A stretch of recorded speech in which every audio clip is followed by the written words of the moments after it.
Now, I think it's very important to keep in mind the timeline here. We're talking essentially between 1764 to 1775 before shots are exchanged. And so I think it's very reasonable for the patriots to say, look, we have a just cause. The parliament is acting unconstitutionally. The king has declared us out of his protection. Troops are being sent. We're defending ourselves. And so the fighting had begun. The following year, of course, Congress declares independence. My opinion is that nobody fired the first shot in terms of saying, "Kabang." I think a gun went off. And I'm absolutely sure it was an American gun. And because there's plenty of writings that say that a number of guns went off in different ways before all of a sudden people started actually aiming and shooting. And it fits a kind of logic that on the British side, we've got a bunch of trained professional soldiers. Again, most of these guys had been in the army for at least a few years, on average 5 to 10 years. So these were not guys who didn't know how to handle firearms.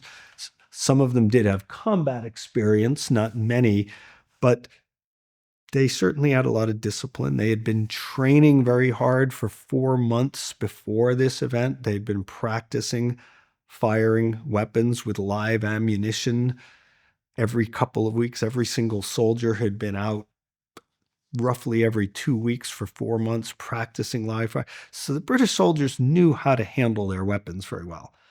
On the American side, you've got swarms of militiamen coalescing. You've got lots of opportunities for little accidents.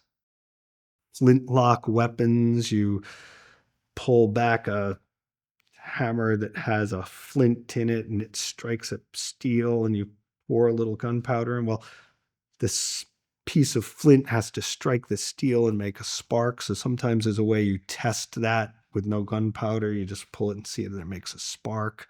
You pull the thing back to a safety position called the half cock and then pull it back to full cock when it's ready to fire. Well, your hand can slip, and when you're pulling that back and all of a sudden, whoa, it got away and it made the spark and the gun went off when I didn't want it to.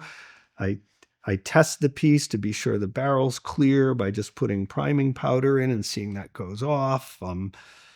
The mechanism in the lock is fragile or breaks, and when I put it on the safety position, it's not stable and it goes off by itself. There's all kinds of things that can happen on the American side that aren't likely to happen on the British side, where weapons can go off by accident or by people testing them in different ways. And a number of British officers wrote about, I saw a guy snap his piece over there, well before the shooting started on Lexington Green. We're marching there, and there were some guys in the distance, and I saw one of them flash his pan or spark his piece, and went over there. We thought we heard a bullet whistle by, those kinds of things.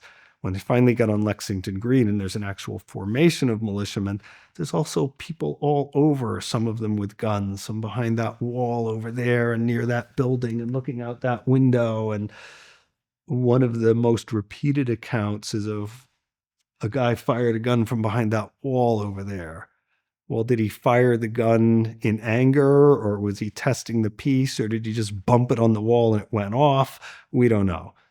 But a number of guns went off before the British soldiers actually fired en masse.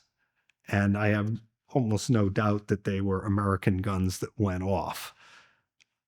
Can I prove it? No, I can't prove it. I can show a lot of writings that would support that, but you can also show a lot of writings that don't support that.